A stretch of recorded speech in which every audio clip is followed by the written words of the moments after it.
Probably takes me an hour. Well, it's lessons learned for next time. June 16th, I think I got it right. Yes, Thursday, June 16th.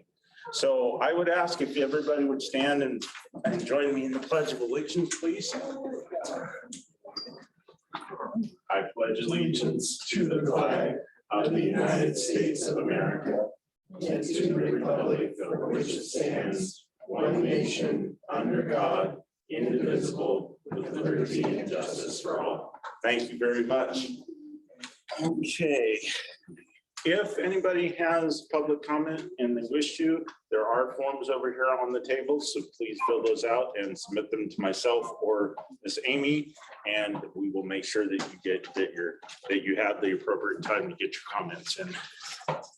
Okay, Miss Amy, you want to do roll call, please? Renee Kelly, absent at this time. Richard Simmons. Here. Corey Bond. Present. John Briscoe. Absent at this time. Brian Harvey. Absent at this time. Victoria Luck. Absent at this time. Mark Miranda. Here. Jared Southern. Here. John White. Present. All right, you have a quorum, and this meeting of the Ward 4 Neighborhood Advisory Board is called to order. Thank you, ma'am. Okay, folks, our first item is B1, and unfortunately, our officer has not showed up yet, so. Oh, right. Okay. I apologize, my apologies. So I'm gonna go into A2, and I jumped ahead, so go into A2, and if we have any public comment, we're still 3 minutes, right? Yes, 3 minutes. Okay, if anybody would like to stand for public comment, you're welcome to do so at this time. We do ask that you give us 3 minutes and step up here to the podium if you're willing to do so. And if there's anyone online who would like to make a public comment, you can raise your hand and we can recognize you online as well. Seeing none, I'm gonna move down to item A3, which is approval of the agenda. So I'm looking for a motion for approval. So moved. And okay, by Mr. Simmons, and a second. Second. Jared, say your name, okay? All in favor, say aye. Aye. All opposed? Okay.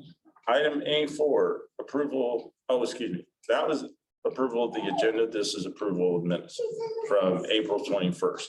So again, I am looking for a motion for approval of the minutes from April 21st. I move we approve the minutes of April 21st. Okay, Mr. Simmons approves. Second. My second. Mark Miranda, okay. Seconds, all in favor, say aye. Aye. Any opposed? Okay. Miss Amy, I have council liaison report and I will turn that over to you. Great.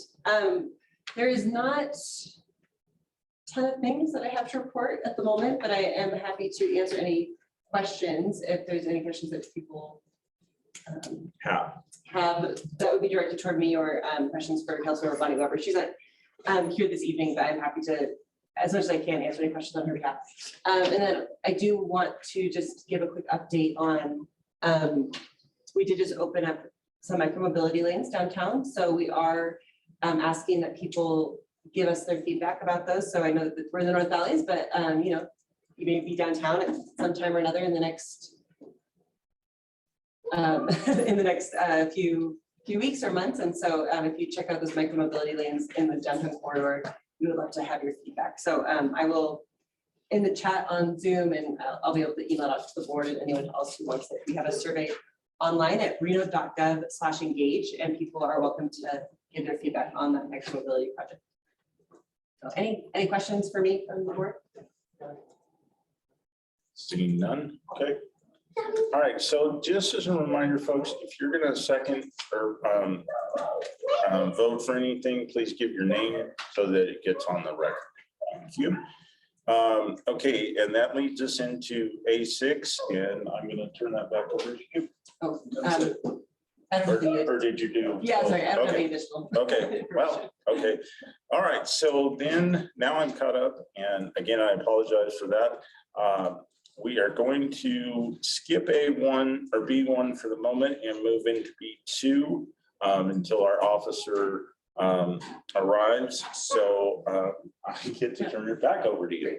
And this is actually, so I'll set it for- on June 9th, Councilmember Bonnie Weber did a presentation to Ward 4 at Alice Smith Elementary School about the Neighborhood Watch program. And that's going to be a pilot program that's being kicked off by Reno Police Department. And so Neighborhood Watch is a national program and it is active all over the country. And Reno has had Neighborhood Watch in the past. And it may also sound familiar because the county and some of the surrounding areas that are very close to the city jurisdiction around here also has Neighborhood Watch chapters. So basically, the main information is that there's now a pilot program starting in Ward 4. And so if you're interested in learning how to start a Neighborhood Watch program in your neighborhood, it's basically how your community can come together to keep your neighborhood safer. And I've actually asked Mark to give us also a little bit of an update. He was at the briefing on, or the meeting on June 9th. And just if you have anything you want to add about an update about what happened at that meeting. Yes. Well, the key is that we're still in the startup stages. Yes. So it's going to be talking to your neighbors in the area where you are, finding people that are interested in starting a group in your area. Because there's, Ward 4 has approximately 50,000 people in it. Yeah. So it's going to take a lot of neighborhood areas, to really make an impact in the area. And so the key is getting the word out, letting everybody know that this is in the works, and say just talking to your neighbors, talking to your friends across town, and building an interest in it, because that's the only way it's going to be really successful, is if everyone participates. Yeah, and the way these groups work is one person, or there's someone in a neighborhood decides they want to kind of facilitate it. And so they're the ones that will maybe decide to gather their block or their neighbors or a surrounding area. And then there's an email address with RPD. It's neighborhoodwatch@reno.gov. And you can email that for more information, or if you've gathered, a group of maybe the residents on your street, they want to start up a meeting, they can contact that email address, and an officer from RPD will come out and brief the neighborhood on the program and kind of get it off the ground. So that email is neighborhoodwatch@reno.gov, and it is going to be the main information spot for if people want more information about the program. So yeah, are there any questions about Neighborhood Watch? I had the opportunity to the meeting as well. Oh, yes. And so what I learned from it was it's not just about reporting crime, but also preparing for like wildfires or other emergency issues in the area, getting to know your neighbors and helping each other out. So like, again, starting small, like might be 6 to 10 people. And then, because if you get too large of a group, then it's not being able to, I guess, be as organized. So they want to start small and grow and then get more neighborhoods involved.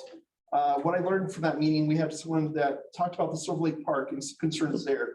And so it's an opportunity for us to look out for trends. And now we have Ring doorbells and different things that help us to know what's happening in our neighborhood. But as we find out more, we're just helping the police to be aware of things that are happening too. So it's a great partnership.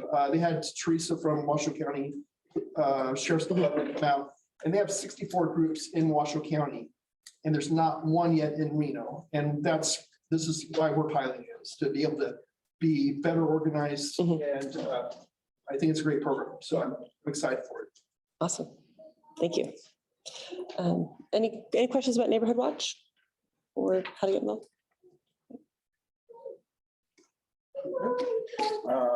On to I do have a question. So I was also at the meeting and I was under the impression that this is really the beginning stages. and There is possibly going to be a follow-up meeting in 2 months to see if we're moving forward with it. So is there a plan for a meeting in 2 months? yes. Do we Yeah, have Bob Bonnie's encouraging that. We don't have a date yet, but again, in the near future, we'll be going back with Reno Police Department. But really, all we have to do is go to our neighbors, say, hey, let's get together. And then you reach out to that Neighborhood Watch email to say, we've got a date in mind. Is there an officer that can join us? And they'll come out. But for the most part, it's grassroots, just like anything. So- We're ready to restart. My next question is that it's now on the citizen, on the neighborhood Correct. to police ourselves because we don't have the resources and the first responders to handle the situation. So we need to now police our neighborhoods. Is that what I'm understanding? No, it's not correct. Again, 911 is where we call if there's an emergency. Reno Direct and the non-emergency dispatch line is there to talk about things. But as Neighborhood Watches, we use that email and they have like a team of officers that are monitoring that group email and saying, oh, this has been reported and it's something that we want to address, whether it be lighting issues or security issues around parks or neighborhoods. Like, again, we know a hot topic is catalytic converters. People are parking their cars in the driveway. Someone comes and cuts and goes. Washoe County Police or Sheriff's Department came out with a way that we can basically put a tag on our catalytic converters, and that way it's easier for them to track when it's stolen and it's being turned into a shop or a metal. So there's different ways. Yeah, and I guess just also to that question or comment, the email, the Neighborhood Watch at reno.gov email is not for reporting things that we see. It's not being monitored as a dispatch. Yeah. Or it's not urgent, and it's not even non-emergency dispatch. If things need to go to dispatch or not an emergency dispatch, those are the numbers that need to be called. It's more for helping facilitate the community coming together and being educated on different things. And so when a citizen in a neighborhood wants to get their neighborhood together and request of an officer come out to brief them on Neighborhood Watch, how to be safer as a community, how to utilize your ring and where you should be maybe sending that footage if you find something, those sorts of things. The email really is intended to be more of an administrative tool than a reporting tool. And then also on that, I mean, it's not up to the police department to have neighbors be talking to each other. So that's the part where Neighborhood Watch helps fill that gap where communities can actually come together and know your neighbors and know what's going on in your neighborhood. And then, you know, if there's something happening at your neighbor's house and they're out of town, maybe, you know, you're like, oh, I know my neighbors. I have eyes on their house. I know they're out of town. So I can call the police if I see something going on there. It's not to take the job of policing out of the police's hands.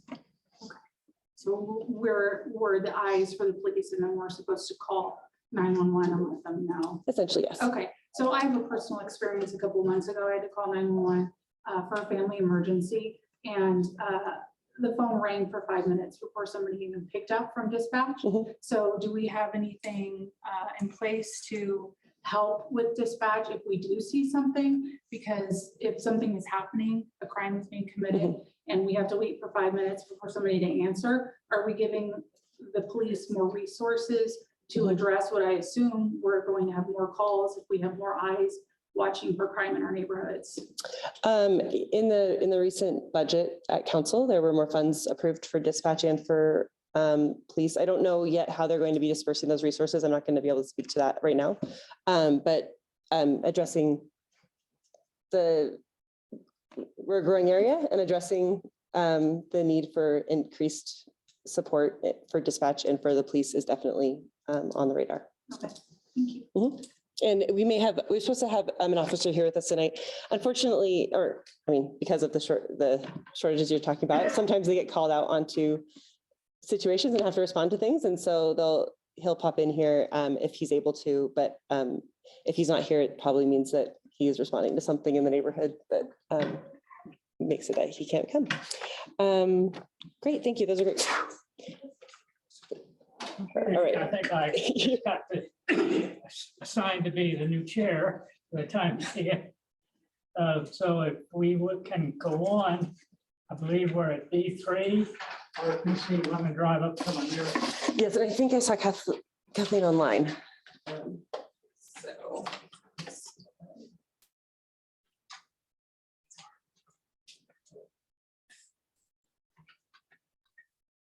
Hi Kathleen, are you able to hear us? Hi, Amy. Judy Tortelli is going to give the presentation. Oh. Okay, great. Thank you.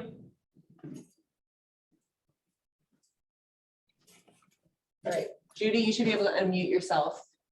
Okay, And are you able to share your screen or do you want me to share your document?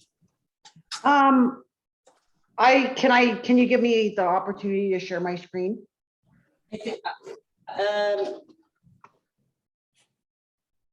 Do you have that option now? Okay, there we go.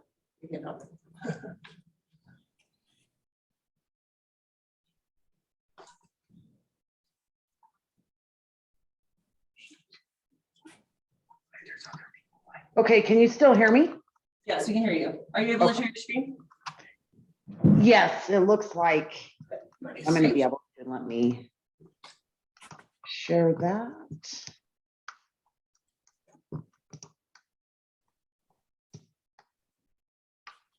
All right, can everybody see my screen?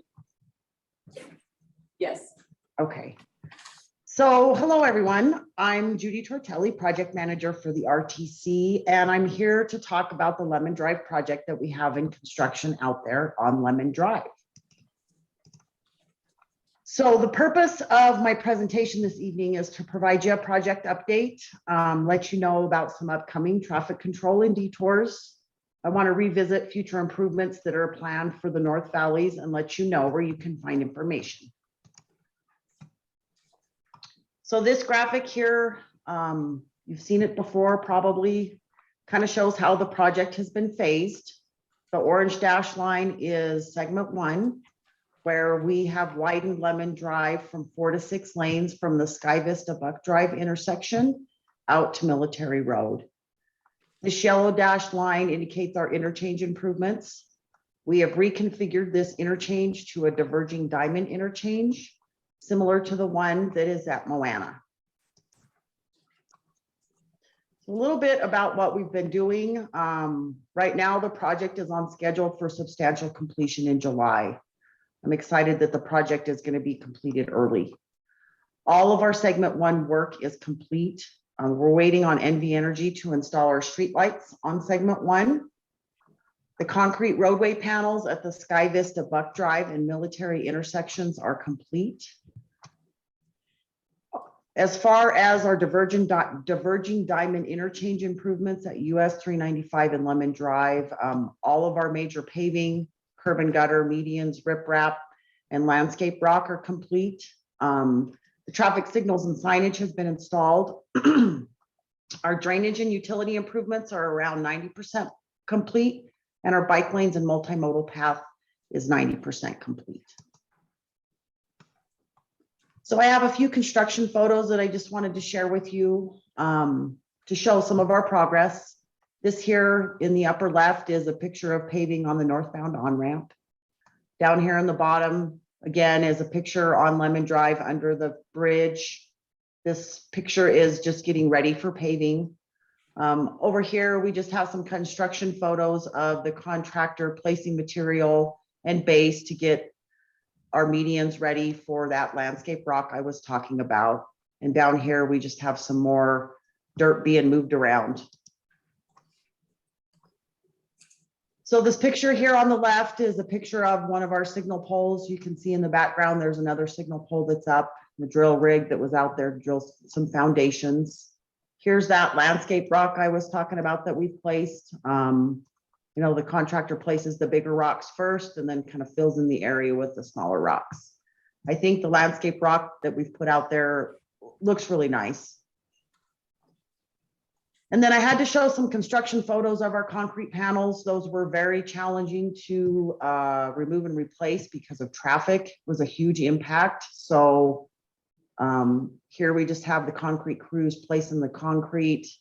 Over here, we kind of is a picture of that removal of those concrete panels, and you can see how tight it is with traffic to get those replaced. And so we do have a major closure coming up, our marathon weekend closure, where we are going to completely close down the interchange at Lemon Drive from Friday, June 24th at 10 p.m. until Monday, June 27th at 5 a.m. So like I said, the interchange will be completely closed. Both of the all of the on and off ramps will be closed, and people will not be able to go through on Lemon Drive. The primary detours will be Stead Boulevard and Golden Valley Road interchanges. And we will activate the signals at the DDI Monday morning after the peak hour traffic gets through here. And I did just want to state, with our marathon weekend closure, if the contractor gets done before 5 a.m., we'll open it up a little bit early. So here's kind of a picture showing our detour routes. Like I said, Lemon Drive will be completely closed for that weekend.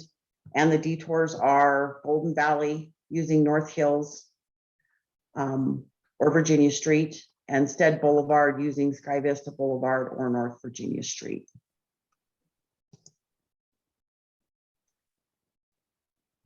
We will have one partial interchange closure to finish striping of the interchange.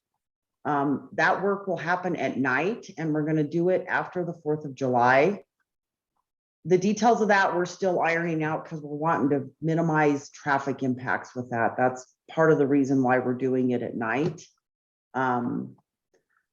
We'll have to do our final striping on Lemon Drive and the ramps, and I'm anticipating we'll probably close down Lemon Drive, one of the ramps at a time, for up to 3 hours. Again, for this partial interchange closure, the primary detours will be Stead Boulevard and Golden Valley Road.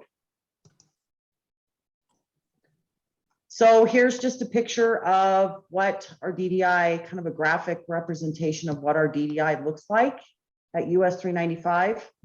All of these hard improvements are in place. Right now, the contractor is finishing pulling some wire for our traffic signals and finishing putting in some signs. There's a retention basin over here that they're finishing up, but other than that, all of these improvements have been put in place.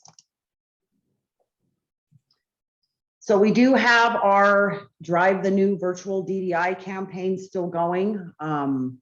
You can go to lemonddi.com and take a virtual tour of the DDI. You can watch the video for a chance to receive a $25 gift card from a business within the construction area. We also have some information on our website at northvalleys.improvements.com. As far as future improvements for the North Valleys, RTC does have some North Valley projects that have been completed and are upcoming. The Golden Valley Beckworth traffic signal is complete. Our Lemon Drive segment 2, which will widen Lemon Drive to 4 lanes between Fleetwood Drive and Ramsey Way, is still moving forward. We do have the Sky Vista Widening project coming out. That will be widening Sky Vista Parkway to 4 lanes from Silver Lake Drive to east of Vista Knolls Parkway. That construction is anticipated to begin in August of this year. NDOT also has some improvements planned for the North Valleys. Phase 1B McCarran, Phase 1B, which will widen the freeway from the McCarran interchange out to Golden Valley, is still in design, and construction is anticipated to start next year. And then Phase 2 improvements will widen the freeway from Golden Valley interchange out to Stead, and those improvements are planned for 2026. So my contact information is up here. People can text Lemon to 797979 to get text updates about the project as we move forward. And with that, I'll take any questions you may have. Okay, well, just a minute, Jared, I'm gonna have one myself. For the record, this is Corey Bond. Ms. Judy, thank you first of all for the presentation. I do have 2 questions, and if you covered them and I missed them, please, I apologize. when are the on-ramps from 395 south going to be open on Lemon Drive? They will be open after, July 4th? can you repeat your question? I'm sorry. I want to make sure Okay, that I'm understanding. I'm saying if you're going south on 395, right now you cannot get off at Lemon Drive. Right. And so I'm wondering when that exit is going to be open. And like I said, if you already covered it and I missed it, then I apologize, but is it after 4th of July? No, that will be opened after we do our marathon weekend closure. Okay, perfect.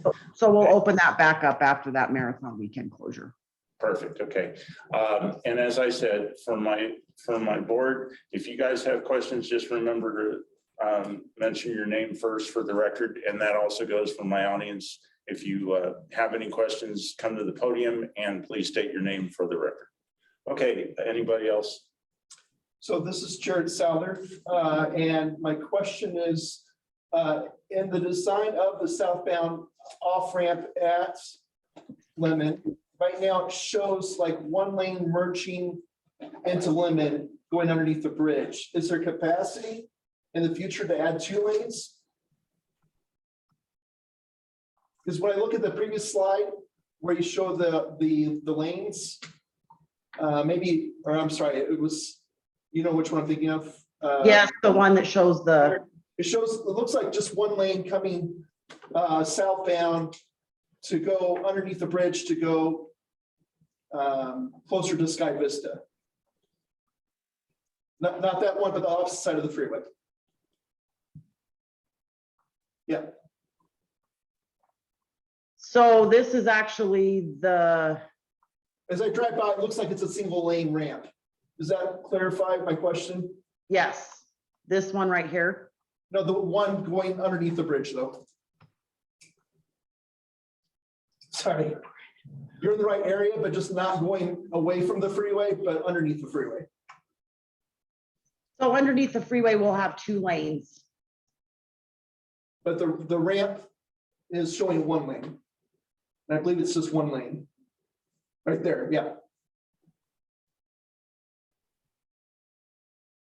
I'm just trying to understand, because like Moana, you have 2 lanes that come off.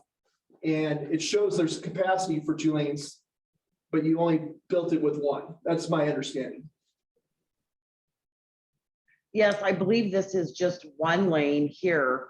As we plan for the growth for the valleys, Cold Springs and such, people are gonna be using that ramp. And I was just trying to understand what the thought process there was as it was built. And then Corey did answer the question I had as far as how quickly the ramps were gonna be open after the marathon weekend. So thank you for answering that. Okay. Mark? Any questions? John? Mr. Richard? No, Okay. Judy, again, anybody from the audience have any questions for Judy? We have one of the panel over here online. Okay, All right, will the Golden Valley, or let's see, this is Charlie Blewett online. Will the Golden Valley / 395 interchange traffic signals become permanent? No, we will be removing those temporary signals that are at the Golden Valley interchange after our marathon weekend closure. okay. As I said, anybody else? Okay, please step up here and state your name, please. My name is Emma Rubio Padilla. And then I just asked the question. Go ahead. I was wondering, I don't know if, I was wondering if maybe later on down the future, if there's plans to expand 395 north. There's just a lot of traffic in the morning and then in the afternoons when we get back up. Right, there is a lot of traffic out there, right? So 395, I mean, NDOT is planning to widen 395 from McCarran out to Golden Valley in 2023. And then in 2026, they're planning to go from Golden Valley out to Stead. Okay. And then I just wanted to point you to this website. This is NDOT's website here, nevadadot.com/North Valleys. There's more information on what those improvements look like online, if you would like to go there and look at them, like what those widening improvements include. Thank you. Thank you, Ms. Emma. Any other further questions? Hello, I'm Megan Ebert. I had a question that just follow up with Jared's question. Maybe I missed it when he asked about the 1 lane coming off and on the freeway. Is there potential for expanding that to 2 or more lanes? I know we're building lots of houses and apartments off of that freeway off ramp and on ramp. We're already congested as it is. Is there any plan to widen this? I feel like this is going to already be inadequate before it's even opened. So let me make sure that I'm looking at this graphic correctly. Right, so you guys are talking about the northbound off ramp here. You're coming southbound from Stead Boulevard, approaching Lemon Valley. As you come off the ramp at Lemon Valley, you're turning left to go underneath the freeway. Jared, do you want it? Is it this right here? That's the way I see the graphic, yeah. What street is that? So I guess maybe I'm confused with how my graphic is oriented here. Let me, can you still see my screen? Yep. Yeah. And I apologize. So coming from Stead here, right? But then turning left at the bottom of the ramp, not right. Correct. Yeah. And really not just there. I mean, coming and going, yeah, coming from Lemon Drive onto the freeway and exiting the freeway onto Lemon Drive. Is there room to expand it? Because the building out there, we're putting in tons of homes and apartments out there. We already need more lanes, and this is going to be complete. 27, 29. Yeah, without enough lanes already. We're going to be playing catch up here. We're just finishing this. It's already not enough lanes. So as far as traffic volumes, I mean, we looked at traffic volumes out to the 20-year horizon, and this was designed to meet those traffic volumes with a reasonable level of service. We did not, when I say we, that's RTC. I mean, RTC did not review the traffic for the interchange itself, but they did analyze the traffic for 20-year volumes. So why would they not review for the interchange itself? I mean, that's essentially what this is multiple interchanges. Well, no, and let me clarify. I mean, the interchange itself was reviewed for traffic volumes. That was just something that was done by NDOT. We partnered with NDOT to include the interchange improvements within our construction project for segment 1. And that included all the homes that are being built off of Military and the apartments that are included out there? Yes, it included traffic modeling and projections based on development. Okay, thank you. You're welcome. Okay, thank you for your question. Anyone else? What is it? Nevada Department of Transportation. Okay. There's one more question. That's what I was thinking. Online, okay, okay. Let's see, the question is, are there any plans for rapid transit options for the North Valleys? Judy, did you hear that question? I did. As far as I know, there are not plans for rapid transit for the North Valleys, but I know we are looking at some flex ride options out there. Okay, perfect. And we can perhaps And do on that another time. Okay. All right. Seeing no other questions, anybody from the board have anything? Judy, again, thank you very, very much, and we will talk to you later. All right. Thank you. Bye-bye. Bye-bye. Okay. We're on to B4. Okay.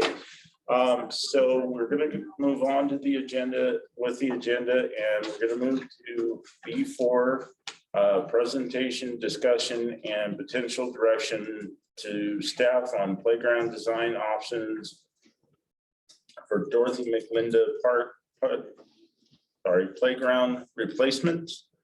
And Mr. Matt, take it away. Good evening. For the record, Matt Brazina, City of Reno Parks Manager.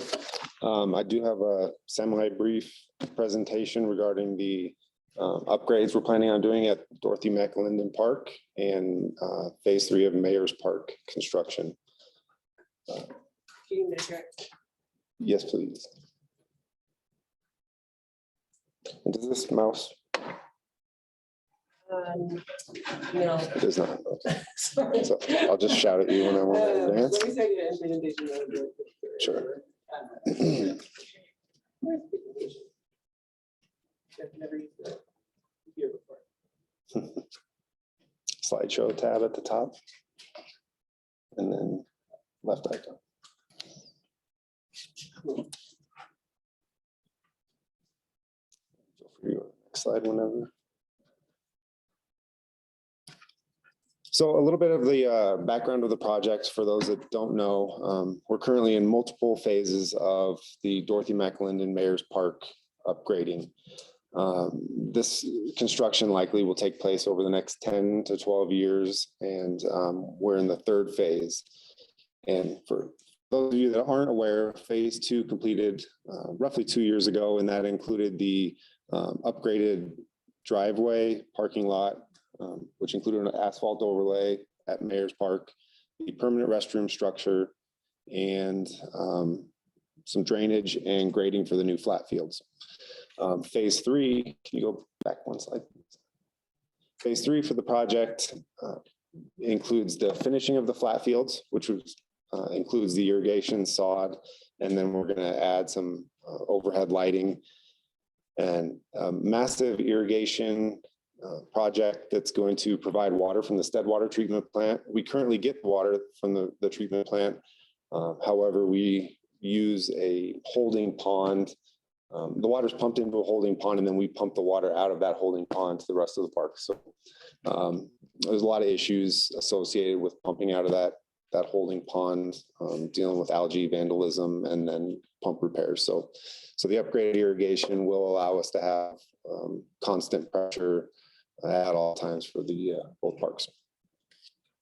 And then the last aspect of this phase of construction will be the playground upgrades, which I am presenting to you today. That will consist of ADA compliant structures and safety surfacing underneath. Next slide. Brief overview of the funding sources for this project. We had originally been approved to use residential construction tax to fund this project. The price tag for the project is roughly $1.15 million. And what we did when the second round of COVID relief money, the ARPA or American Rescue Plan Act came out, we asked for that full 1.15 million or 115 million to be used towards the completion of this project.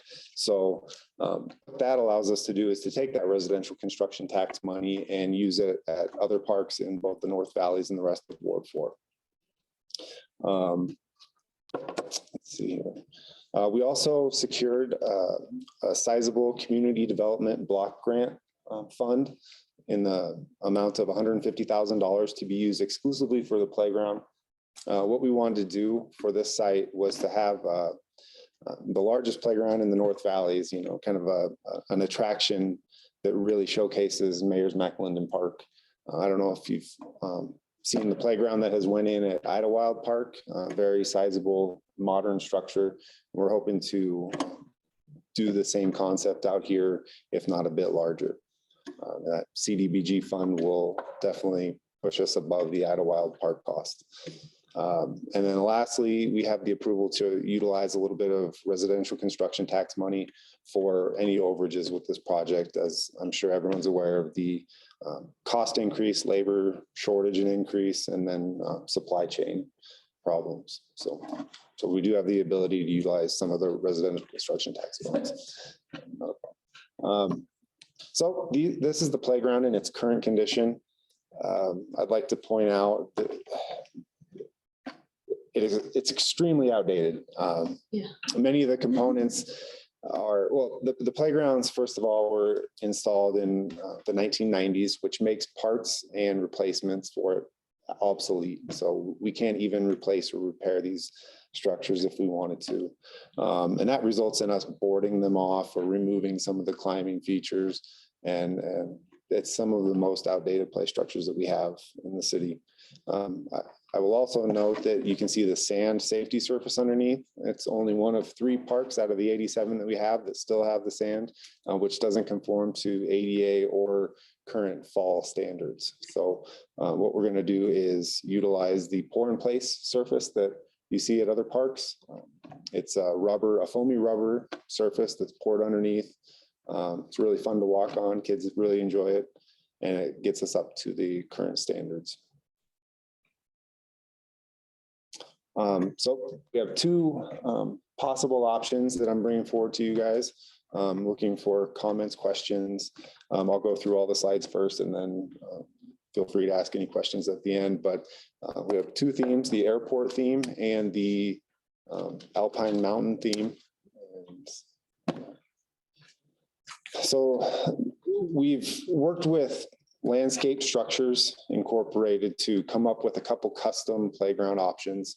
And what we try to do is capture the uses of the North Valleys and incorporate that into our playground. So this first option, we asked them to come up with an airport theme to showcase the nearby airport up there at the north end of Stud Boulevard. So there's a lot of airport theme features. One thing I'd like to point out on this is the accessibility. Most features of this playground are ADA accessible, including the extremely long entrance ramp on the left side. Front and center right here, you can see the shade structure. That's also something that we're trying to incorporate in a lot of our playgrounds, or all of our playgrounds actually. You know, the UV indexes seem to be increasing, temperatures seem to be increasing no matter where you're at in the city. So we're really trying to maximize shade and UV protection. So a lot of the structures in this playground do have built-in shade, but there's also some freestanding shade above the smaller features. Front and center on this picture is the mock command tower, or I guess command tower is good enough word for it. Control tower. Control tower, there we go. Okay. And a lot of other really neat climbing features. It's a multi-level, 3-level playground, which we've really seen a lot of excited usage at the Idlewild playground that resembles this. In the front of this picture, you can see a large rocker system. It's a new accessible rocker where children in wheelchairs can play alongside their peers, so they can roll right into that rocker and then you know, move about and play with their friends. Next. And this is also an inclusive feature, which is the We Go Round is what they call it. And children with disabilities can also roll their wheelchair into that and access it and utilize it along with everybody else. That doesn't look like it's big enough for a wheelchair, is it? It is. We actually have one at the Idlewild playground. Okay. And it's well received by the accessible community. Okay. It might just be the perspective or the drawing. Okay. And one thing I'd like to point out in this picture is just the overall large footprint. We do have a sizable playground currently at that park, or at least a footprint for a sizable playground. And we like to maximize that space while staying in the budget. So something. Can you tell us how many children this can accommodate? That's a great question. Honestly, I don't think they put limits on how many kids can use them. It's well, it looks like there's a lot of open space. Mm-hmm. And how many swings? 6? It looks like, yeah, 6 swings, 2 infant, 2 child, and then inclusive swing. It also has The closest to us underneath the shade structure is a 2 to 5 year old playground. And then the larger structure is designed for the 5 to 12-year-old kids. So it really allows usage from all age levels and abilities. But as far as maximum children, they don't usually put caps on how many kids can use them at the same time. It's just first come, first serve. And then also to note is with the footprint comes a large price tag of the safety surface. I know it's probably hard to believe, but the blue stuff that you see is probably more expensive than the playground equipment, just due to the labor, the installation, and the actual cost of the product. So we are trying to compact it into as small of a footprint as we can, but incorporate as the most amenities that we can in that footprint. And this is just another angle. I don't think there's really anything to point out that I haven't mentioned already, but just another angle. Option 2 is kind of a modern alpine theme, almost a futuristic feel. And there are a couple different features, some unique swings, and then a zip line that are incorporated into this option. You'll notice that it is a little bit more compact, smaller, not as many large usable amenities. There are spinners and climbers, but the structures are a little bit smaller and don't have as broad or vast shade structures associated with them. This one incorporates some old style rockers, which tend to still be a hit. And then utilizing the same safety surface as the other one. So wheelchair accessible options. They aren't fully accessible to where children can roll up on, but there are platforms to where children can transition wheelchair onto the platform. And with that, I appreciate your time tonight, and I'm open to answering any questions or any feedback. I'm going to start with myself because I have a couple quick ones. Sure. First of all, where's the park right now? I mean, where is it located? Because I live in this area, but I'm not familiar with it. It's the one up here, right? It's at the very north end of Stead Boulevard. Toward the airport. Yes, yep. On the right hand. On the right hand Yeah, side. okay. Yes. That's one. Very large park. My other question is the rubber surface. Is there a tendency or a concern about when it gets warm, the warmer it gets, that it might get too hot for kids? Great question. Thank you. The surface doesn't get hot, scalding hot to the touch. Okay. It will get warm. It's a rubber surface, kind of like your tires that will absorb heat, but with some selection of different colors, lighter colors tend to not absorb the heat as much. Okay. So we'll definitely keep color in mind. Okay. But they do, even in the heat of the summer, they do stay usable. Okay, good.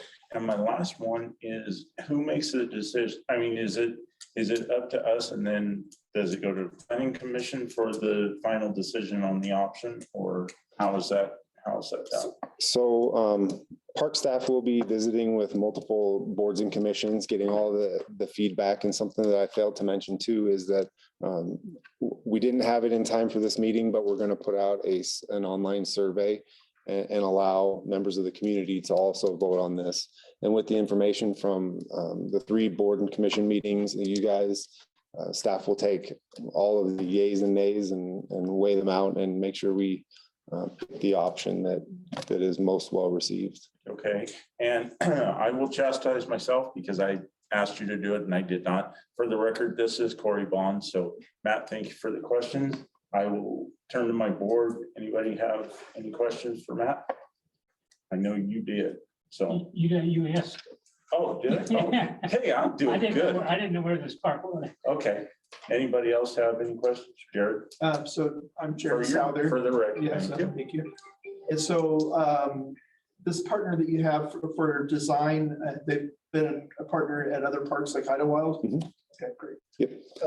I guess my first question was like a time frame for moving dirt and getting it done? Would it be next year for completion, or what are your goals? Great question. I failed to mention the timeline of this construction project. And so we're currently in the 60% to 90% design phase. After we get the input of this and we can plug in the correct playgrounds, then we'll move ahead with that 90% design. And following that, we'll go to bid, looking for groundbreaking construction this fall. Some of these components, like the safety surface and the sodding of the athletic fields, are temperature sensitive, so they will likely happen in the spring of 2023. But we're hoping towards the end of spring, early summer of 2023 will be complete.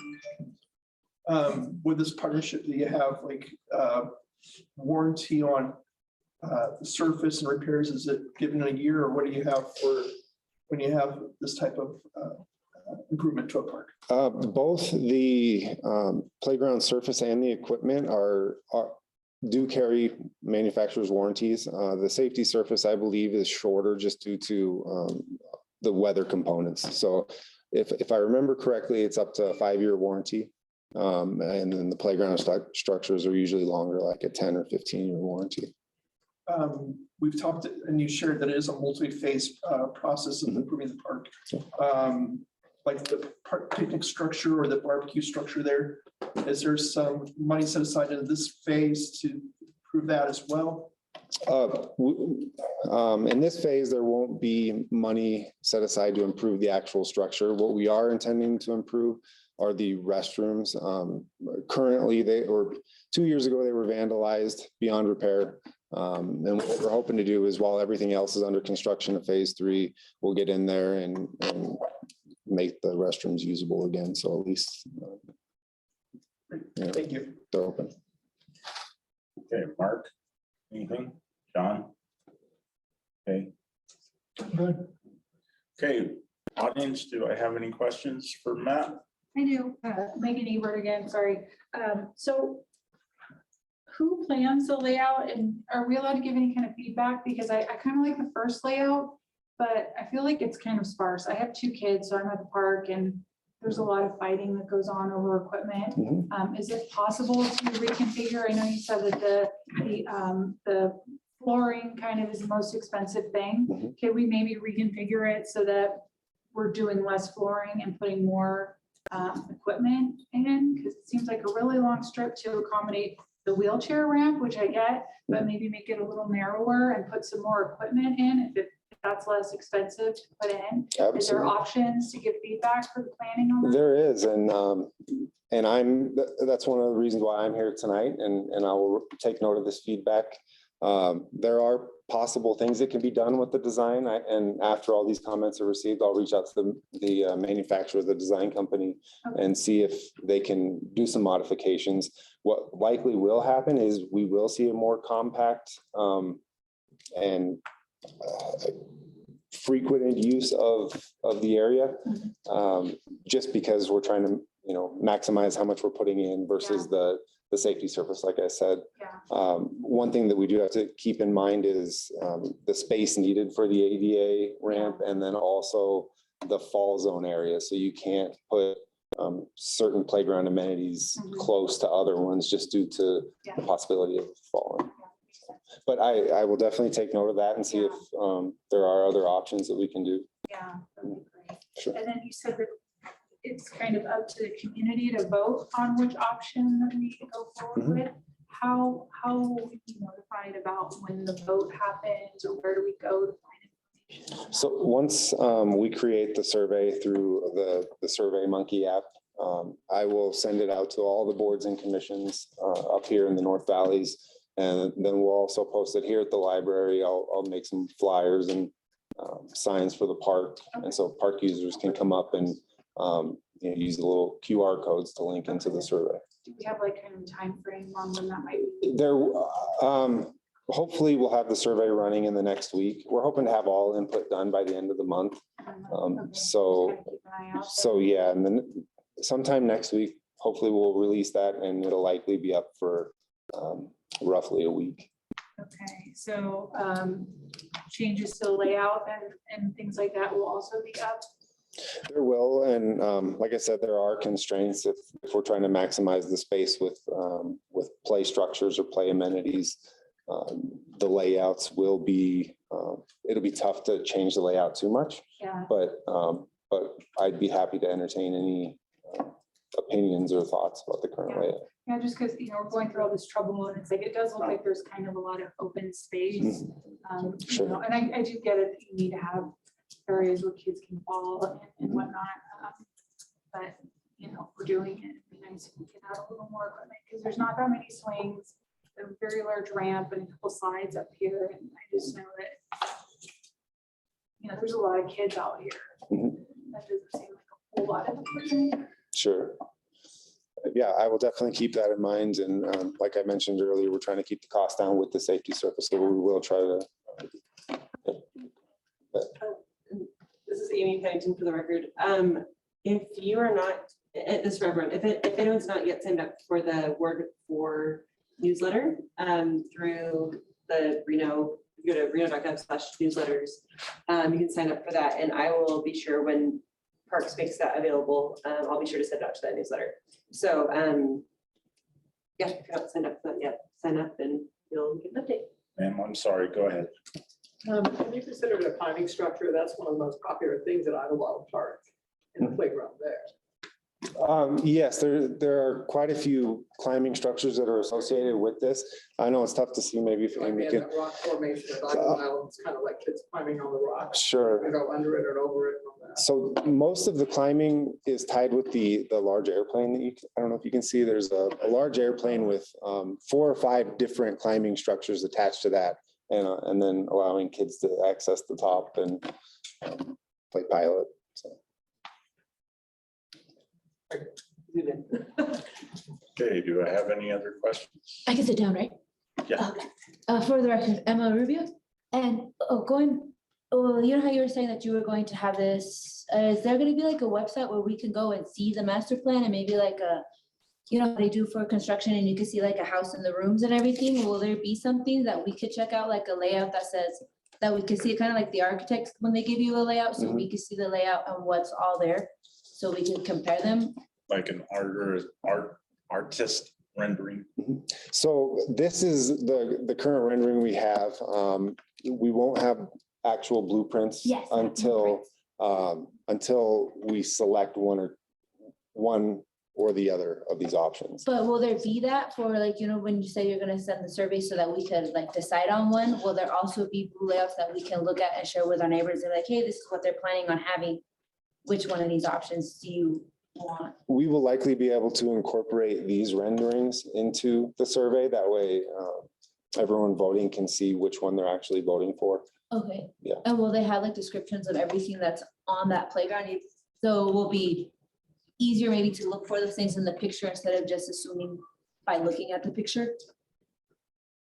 Well, that's a great note. And if we can incorporate that in the survey, Yeah. I definitely will. So I will Okay. make every effort to do that. And then you were talking about the shade. Have you guys considered maybe like at certain angles, having certain kind of trees growing throughout the years so that when certain times of the day when there's more likely to be the children that are coming out, it could just, the trees can already grow after a few years and it could just provide more shade than what's available through just the shades? Yeah, and thank you for the question. Without having a map of the park, I'll just have to describe compacting this playground into a smaller footprint than the current playground is in. Will allow us to do some landscaping on the other side. Now, how we were going to orient that was push it to the north, which would allow us to plant landscape beds, shrubs, trees, and we can incorporate that on the south, which is the sunny side. So that is definitely something we can look at doing, is creating some natural shade on that south side. And then the other question is, for the park, is the park itself, the playground, like are we also going to do other things for the park, like to fix like where people walk around?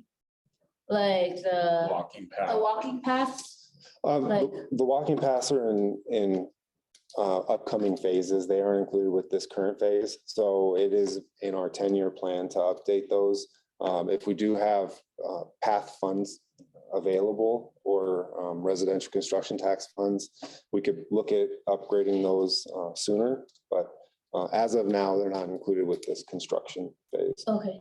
And then is there somewhere like a website that I can go to see that 10-year master plan, or like for the park, like what the whole thing is going to look like when it's all done? So I will double check. I believe, so the park was master planned in 2017, and it incorporated both new features and features that are already in the park.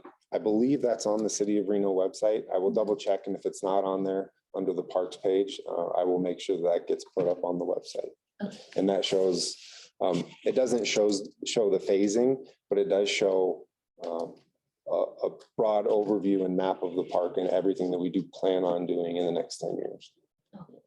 Matt, I would just talk to you. In the interest of time, I'm going to move forward, but would you mind staying around for a few minutes after? Sure. Absolutely. So he said yes. So if you have questions for Matt, he'll be here after the meeting. But like I said, in the interest of time, I'm going to move forward. So, okay, with that being said, B5 is what I'm on. I'm on. Okay, and is that you or who's? Yeah. Okay. Do you want to read it? Okay, I can't. Let's see, following presentations by the project's developer or representative, NAB members and the public will have the opportunity to ask questions about the project and provide feedback. The NAB will not take any action on development projects. NAB members and the public are encouraged to complete the development project review form with their input. All development project review forms, say that quick, to the community liaison at the NAB meetings or via the online form will be submitted to the Planning Commission for consideration in the development review process. City of Reno planning staff will be available for questions, but will not provide project presentation.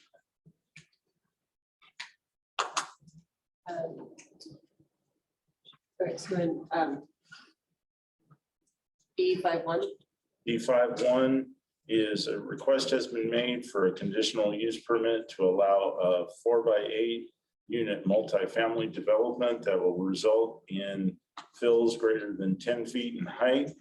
The 21.52 acre site consists of 3 parcels and is located 234 feet south of Buck Drive in between US Highway 395 and North Hills Boulevard. The site is within the general commercial zoning district and has a master plan land use designation of special planning area. Okay. Okay, so I got through that. Great. Yes, sir, Mr. Sim. Point of order. Yes, sir. That last sentence that was read from B51 or development projects, City of Reno plan and staff will be available for question, will not provide project presentation. Is that staff here? Yes. Brooklyn's. My name is Brooke Oswald. I'm a planner with Development Services. Thank you, sir. Thank you, Mr. Chair. You're welcome. All right. You're welcome to come up. Good evening, everyone. My name is Ryan Morgan. Thank you for having me tonight. I'm here to talk about an apartment community that we are proposing to build right around the corner from here. I apologize, Ms. Morgan. I didn't realize you were part of it, so I apologize. Oh, no worries at all. Perfect. First, I'm gonna give you guys a little background about me. So I am a 3rd generation developer. My grandfather started putting onesie-twosie shacks together in Houston, Texas in the 50s. He started building little ones, built bigger ones. My father and his brother started building them with him in the 80s. And I've grown up on job sites and building apartments across the United States my entire life. It is my passion and one of my favorite things to talk about and to plan and to do. So we're going to show you something today that I hope everyone enjoys and we can talk about it a little further.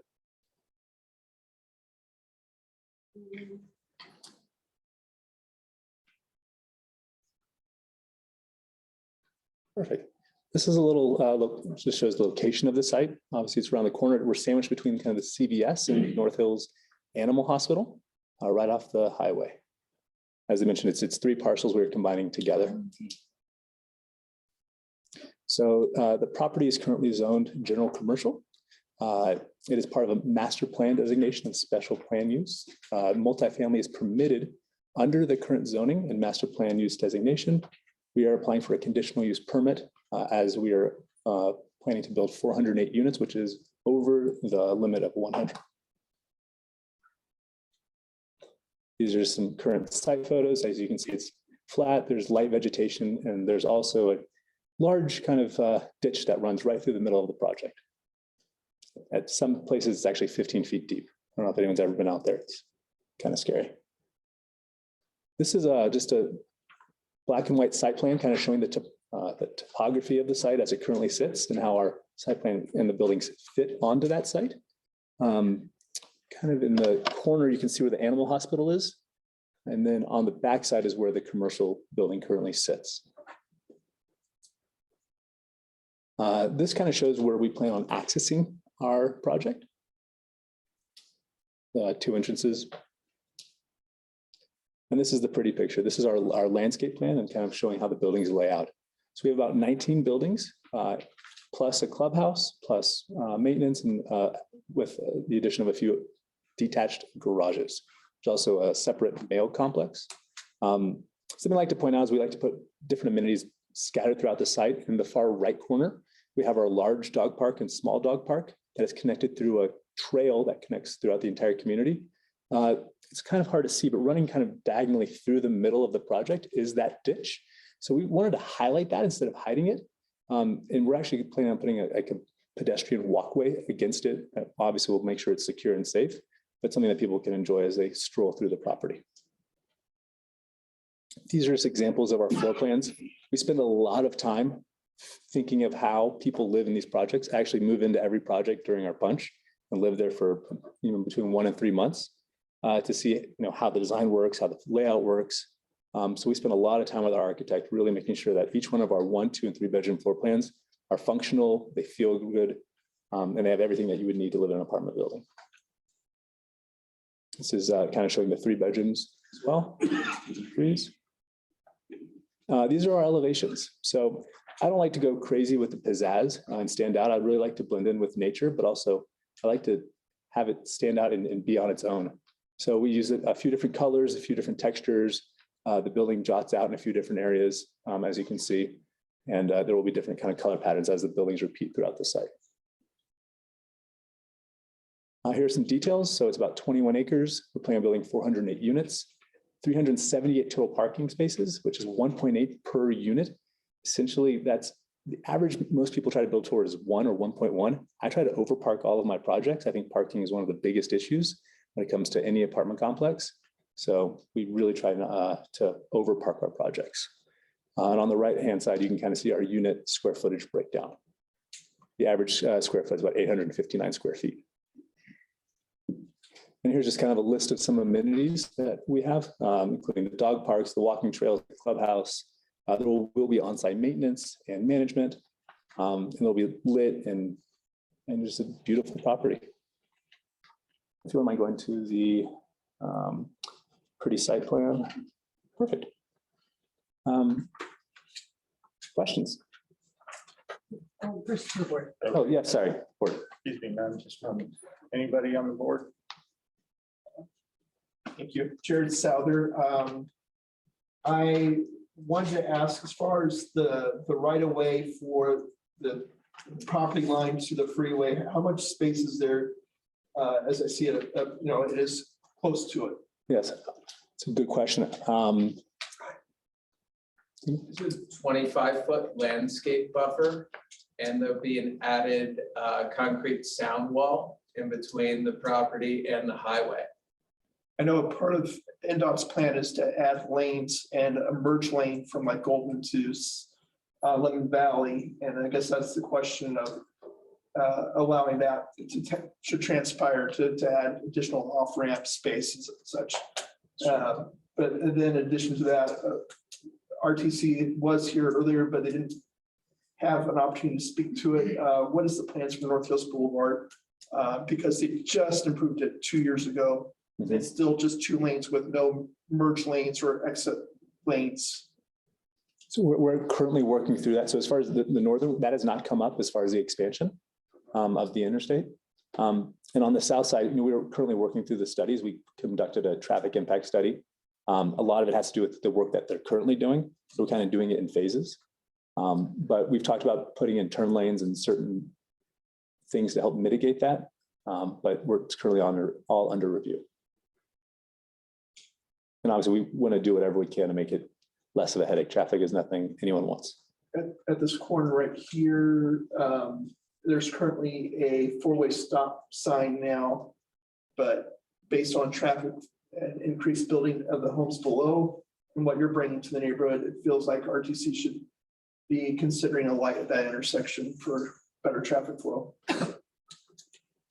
If you'd like, gentlemen here. So my name is David Jockman, and I'm the traffic engineer that did the traffic study for this project. So the RTC is in the 2026, 2020, 2030 timeframe in their RTP. They're widening both Buck and North Hills from 2 to 4 lanes, which would address many of the concerns that you mentioned there with regards to capacity at that intersection. So in addition to that, yes, there is the possibility for a deceleration lane as well for right turns ingressing into the property. Yeah, so those are some of the things that would address the comment that you had there. John. Yeah, John White. A question, as far as access, a lot of residents, especially younger people in those areas, are going to want a quick access to McDonald's, the pharmacy, grocery outlet. Is there, you have landscaping, are there sort of natural barriers, or people are going to climb over stuff to get over to where they want to go? They aren't going to care about what you put in place. Sure. No, How's that we're in touch with the owners of the commercial property, and we're planning on having a pedestrian access way. So it's so it'll be easy access, will be unsafe. just like a sidewalk, exactly. Right. Yeah. No, that's a great amenity, and we want everyone to have access to that. Right. So it's nice. They're actually really easy to work with. Thank you. Mark, you have anything? Mr. Simmons? No. No? Okay, ma'am, go ahead and state your name, please. Judy Girton, do you have any guesstimates as to what these apartments are going to rent for? And if there's 2 and 3 bedrooms, there's going to be children living there. So how does that impact our schools and that sort of thing? Do you have any guesses as to what the cost? Is it going to be affordable housing? Is it going to be $2,000 a month apartments, or, So that's a great question. So I'll talk about the children first. So we do reports, right? Part of doing all this is understanding our impacts to the schools. Currently, there's no outlying red flags with that school report. We do plan on having a playground in the middle and a lot of amenities that are geared towards children. But as far as how it impacts the schools, we've run that analysis, and there's nothing that's a red flag. The rents, so this is a market rate apartment complex. We plan on having rents that are comparable to the area.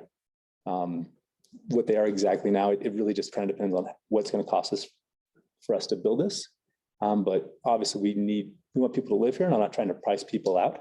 And the reason we have 1, 2, and 3 bedrooms is to have kind of a range of affordability as well. So, we're not trying to price people out. If that makes sense. okay, so your basic ones start at 1,400, go to 2,300 or something like that? Something like that. I honestly, I couldn't tell you right now. We have pro formas, but it's always moving depending on the cost of construction, how everything goes.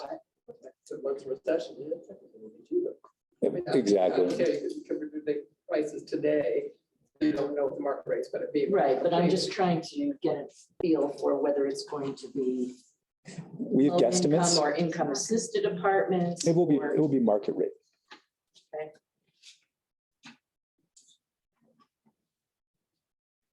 Hey, I apologize.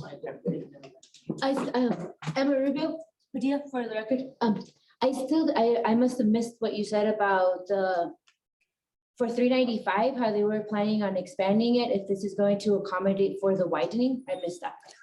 That did not come up during our, Oh, okay. So is that like where it's located right now? Is it going to have any effect on like the growth of 395, like when they do decide to do that? no. Okay. Yeah, so NDOT did not provide us any comments after submitting this, that there would be an issue with. So if you're gonna speak, will you make sure? I'll speak really, Brooke Oswald, associate planner. So when we do a project review and it comes in, we do send out that project to all these associated agencies. So the Regional Transportation Commission, NDOT, or Nevada Department of Transit, they all receive this and they have an opportunity to provide feedback. And so they'll look at those, see if it impacts any of their future plans or anything, and then provide appropriate comments.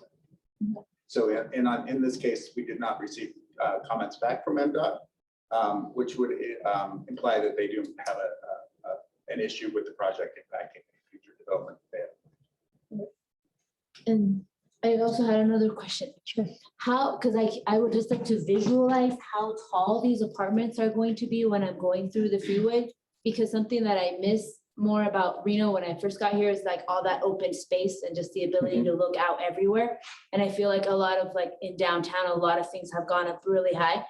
And I'm curious as to how high these new apartments are going to be. Right. So there are 3 stories. We try to program about 9 feet inside of the living spaces. And then you have to have the roof structure as well on top of that. So it's probably gonna be less than 35, but 35 is kind of the max that we're aiming for. Okay. Zoning does allow up to 50 feet, but we have no plans on doing that. Okay. I have a question. You said zoning allows to 50 feet. Is that in reference to commercial zoning or apartment zoning? Because I know that this is not zoned originally for apartments, correct? Apartments is a conditional use. Yes. So when you said it's originally zoned for 50, If it we, was zoned for 50 feet if we originally? are going, do you want to? Brooke Oswald, city planner. So the way this works, this is general commercial zoning. Multifamily is allowed under this zoning. Now, you showed on a slide before, it said 100 units. So if they build 100 units or less, they could come in directly for a building permit. There is an associated grading condition, a site plan review. So that comes back under that conditional use permit. So once they build over 100 units, it requires that conditional use permit, which brings it before a planning commission body. So it's a public hearing, the neighbors are noticed in that. That's to provide that information and potential impact. So yes, they would be able, with multifamily, they have that commercial zoning that would allow them to go up to 50 feet. What they are with this multifamily project is down on those 3-story traditional walk-up product. Okay. Thank you. All right, so I have some more questions too. So something you mentioned was there's no red flags for school impact. I don't know what that means. If we're having multiple bedroom units, there will be children living there. They will be going to our schools. What commitment are you making to contribute to our schools? Our teachers are already short-staffed, underfunded. These children will be taxing our school systems out here. What contribution are you going to be making to our school system? Red flags doesn't mean anything to me. What will you be contributing now that our classroom sizes will be larger? So Seth Carlson for the record. In terms of schools in the school district, the district looks at their planning, right? So they have the schools that are assigned for this area and they keep a rolling count. And so they have an anticipation of if you bring on a certain number of apartments, you're going to have, not every apartment's going to have a child in it. Not every apartment's going to have an elementary school child or a middle school child or a high school child. So that's just a rolling metric. In terms of what we bring under Nevada law, we don't have that impact fee, but you have people who are residing here. We're going to increase the property tax base by having apartments here. So we're going to be taxed at a higher level than bare dirt is taxed. So a portion of your property tax goes to the schools. So that really covers that offset. When you bring new people into town and you develop property and you increase the value of the property, you're going to have an increment. increase in.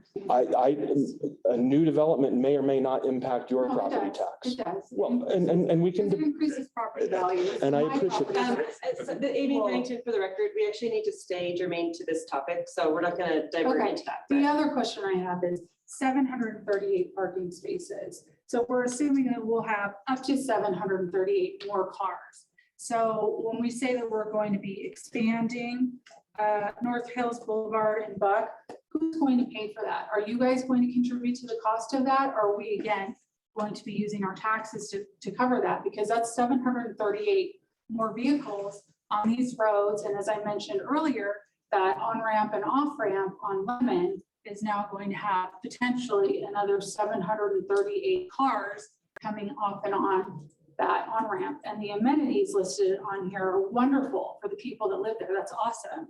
But what are you doing for the people around here that are now going to have to be driving with another 738 more cars on our roads? So I can answer that. Again, David Jackman, traffic engineer for the record.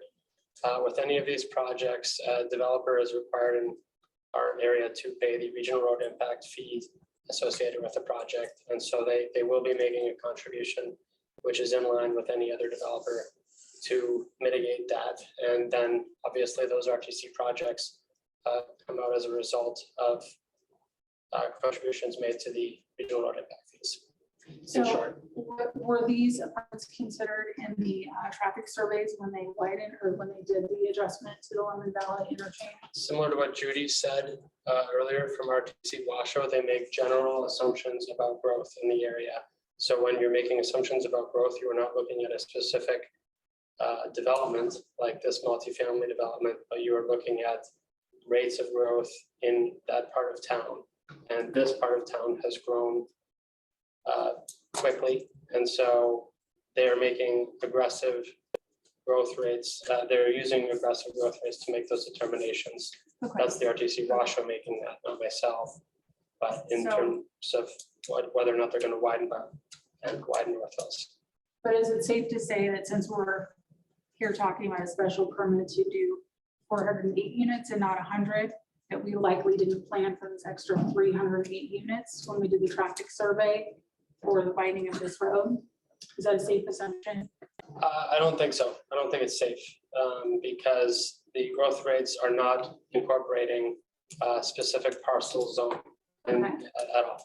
Okay, so special permits that more than triple the usage are not, they are taken into account when we're doing traffic surveys, that we might potentially more than triple the population in these areas. That's taken into account.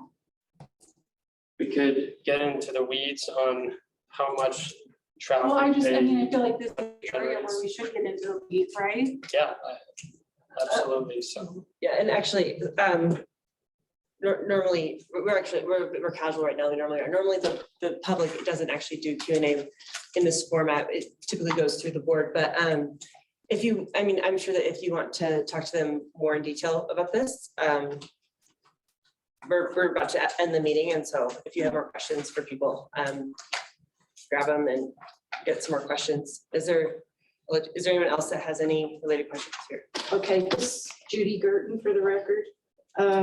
Says a request has been made, so this is not a done deal, or is it a done deal? so we go before the planning commission in July. And the planning commission will render its decision. And it's subject to review by the city council. Okay, that's perfect. Thank Sorry, you. actually, it's actually subject to review initially by our planning commission. Then that decision is appealable, and that appeal goes to our city council at that point. So you can turn in public comment. Grace Whited is the planner on that. The information can be provided for her email. Additionally, you can send, we have an online submittal that you can send your comments to this, and that will go to the planner. Those are incorporated into the record and are heard by our planning commission. Additionally, you can give your comments directly to our planning commission email, which can be provided for you. So there's several ways that you're able to have input and provide additional comment on that. Additionally, the comments from tonight, I'll go back to the planner that's assigned to this. I will give them the general input and feedback of the conversation that we had tonight, and so that they're aware of that as they move forward to do their analysis. Barack, Brock, before you sit down, let me just make sure that I'm clear before I want you to correct me if I'm wrong, but you can go through Reno Direct and you can make comments, right? Yeah, that would not be the way I would suggest that. But it can be done, but I'm not saying, okay, I'm not saying it would be done. I'm saying it can be. Yeah, I would not suggest that way. It's preferable just because it goes through several ways. And Reno Direct is really for a complaint. We'd rather see these comments coming. Right, getting but directly. you can do, but once it goes, before it goes before council, then you can make comments for council on Reno, through Reno Direct, right? Okay. There's, that's not the best way to do it. So there's public comment for NAPs, there's public comment for council meetings, and then there's the development comment forms. So there's 3 different ways that you can kind of make comments. For this purpose, the best one is to do the development comment forms or project review forms. They're available on the website. If you go to any of our NAB, our Neighborhood Advisory Board pages on the website, there's a link on all of them that's for project review forms. That link will take you to a form that it's best if you could put in the name and project number, which is on the agenda. If you have an agenda, it'll be on there, or even if you just put in the name, our planners are able to associate the project. And all of the comments or concerns that you're having, whether it's about traffic or impact or whatever it is, put those in there, and then those get provided to the Planning Commission as community input when they're making their decisions. Sorry, I just wanted to step in and say also that Washington County School District, Jared, everyone knows me now, everyone knows me. No, you still have to do it. They're all back to my house for barbecue afterwards. No, sorry. But anyways, the school district has plans for another elementary school here in the North Valleys in the 5-year scope. That's my understanding, that with all the growth off of Sky Vista and everything like that it's coming. But that's what I've heard also. So Brooke Oswald, the city of Reno again. The way this works, the Washington County School District actually does an analysis, and they provide that to the city staff. That provides what is anticipated of each school level. So you'll see your high school, middle school, and elementary. They then are also looking at current capacity rates in each of the surrounding schools and what they'd accommodate. Washington County School District has bonded in the last bit and has, as we are seeing, they are moving forward to develop schools as needed. Okay, anybody else have comments on the board? Any other public comments?